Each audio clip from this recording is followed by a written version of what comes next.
ஆண்டிப்பட்டி அரசு பெண்கள் மேல்நிலைப் பள்ளியில் மாணவிகள் பூ பொட்டு மற்றும் கொலுசு அணியக்கூடாது என்று தலைமை ஆசிரியர் கூறியது சர்ச்சையை ஏற்படுத்தியது.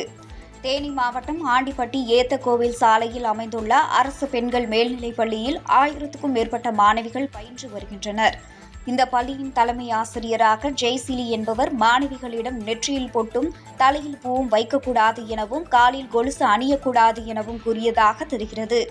மீறி பூ பொட்டு வைத்தும் கொலுசு அணிந்தும் வரும் மாணவிகளின் கொலுசுகளை கீழ் வகுப்பு மாணவிகளை வைத்து அவிழ்த்து விடுவதாக குற்றச்சாட்டு எழுந்துள்ளது. இதை அறிந்த இந்து முன்னணி அமைப்பினரும் பெற்றோர்களும் பள்ளிக்கு சென்று தலைமை ஆசிரியரை சந்திக்க முயன்றனர். அவர்களை நுழைவாயிலே தடுத்து நிறுத்திய காவல்துறையினர் பேச்சுவார்த்தைக்கு சிலர் மட்டுமே செல்லுமாறு கூறியுள்ளனர். அப்போது அங்கு வந்த பள்ளி ஆசிரியர்களிடம் பெற்றோர்கள் கடும் வாக்குவாதத்தில் ஈடுபட்டனர்.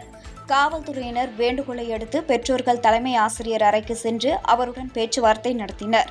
அப்போது அதுபோன்ற தவறுகள் எதுவும் நடக்கவில்லை என்றும் மறுத்ததோடு எதிர்காலத்திலும் எந்தவித பிரச்சனையும் இருக்காது என்றும் உறுதியளித்தார். இதைத் தொடர்ந்து கோபத்துடன் வந்த பெற்றோர்கள் சமாதானமாகி திரும்பி சென்றனர்.